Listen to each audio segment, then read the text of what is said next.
Assalamualaikum warahmatullahi wabarakatuh. Perkenalkan, saya Dila Nuryanti dengan NIM B.22.06.035, program studi S1 Kebidanan Fakultas Kesehatan Universitas Megabana Palopo. Nah, sekarang saya sedang menempuh pendidikan semester 2 di Universitas Megabana Palopo. Video ini dibuat untuk memenuhi tugas dari mata kuliah Fisiologi Kehamilan Persalinan Nifas dan Bayi Baru Lahir oleh dosen pengampu Ibu Susianti SST MKep. Nah, bagaimana sih pembahasannya? Mari kita simak.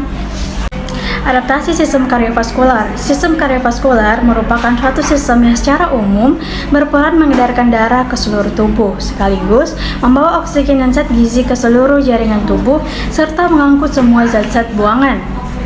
Fungsi sistem kardiovaskular itu sendiri adalah memberikan dan mengalirkan suplai oksigen dan nutrisi ke seluruh jaringan dan organ tubuh yang diperlukan dalam proses metabolisme. Komponen utama sistem kardiovaskular yang pertama ada jantung sebagai organ pemompa.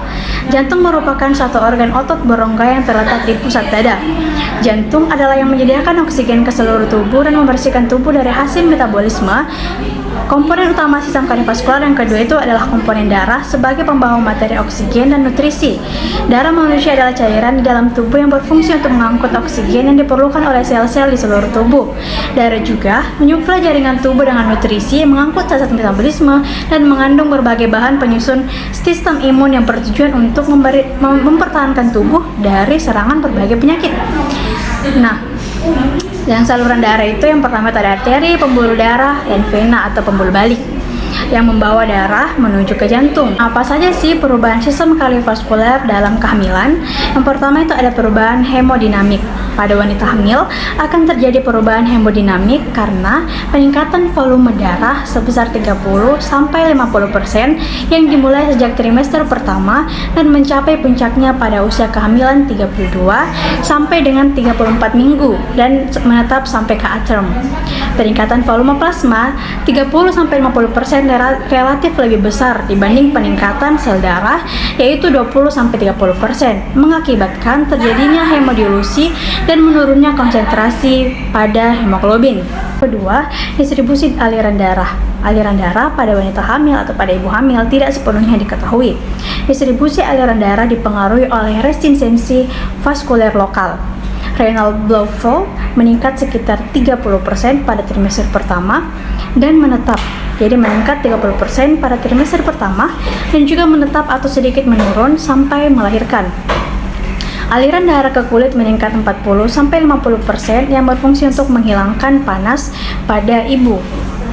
Nah, yang ketiga ada perubahan hemodinamik dengan eksersis. Kehamilan akan merubah respon hemodinamik terhadap eksersis.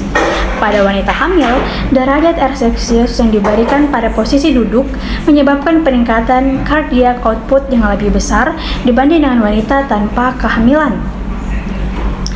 Dengan derajat eksersis yang sama, keadaan ini menunjukkan pelepasan oksigen ke perifer sedikit kurang efisien selama kehamilan. Jadi ini kurang efisien selama kehamilan. Nah, perubahan anatomi sistem kardiovaskular yang pertama itu penebalan otot dinding pelvical pada trimester pertama. Kedua, terjadi dilatasi atau pelebaran secara fisiologis pada jantung. Yang ketiga, karena volume rongga perut atau abdomen meningkat, menyebabkan hipertrofi jantung dan posisi jantung bergeser ke atas dan ke kiri. Keempat, pada fonokardiogram terdapat spilit atau bunyi jantung tambahan, murmur sistolik dan murmur diastolik. Nah, yang kelima, ada perubahan pada tekanan darah. Selanjutnya, apa sih akibat dari perubahan sistem kardiovaskular? Yang pertama itu, kebutuhan suplai Fe kepada ibu hamil meningkat sekitar 500 nmg per hari. Kedua, ibu hamil sering lebih cepat mengalami kelelahan dalam beraktivitas. Ketiga, terjadinya anemia fisiologis atau keadaan normal Hb 12 gram dan hematokrit 35%. Yang keempat, 10% wanita hamil mengalami hipotensi dan diaptersi bila berada dalam posisi yang terlentang. Yang kelima, bengkak pada tungkai bawah, namun hati-hati bila pembengkakan berlebihan dan terjadi di tangan atau di muka, karena bisa merupakan gejala preeklamsi. Nah, lebih lanjut, adaptasi kehamilan pada sistem kardiovaskular yang pertama itu ada pada hemodilusi. Itu volume plasma meningkat lebih banyak daripada volume sel darah merah, menyebabkan keluhan mudah lelah serta perasaan akan pingsan. Jadi ibu tuh sering mengeluh, mudah lelah dan juga perasaannya itu akan kayak sering mau pingsan, seperti yang dialami sebagian oleh wanita hamil. Kedua itu ada tekanan darah. Peningkatan curah jantung terjadi akibat peningkatan pada volume darah, menyebabkan dilatasi pada dinding pembuluh darah yang akan mengimbangi peningkatan kekuatan dari jantung itu sendiri.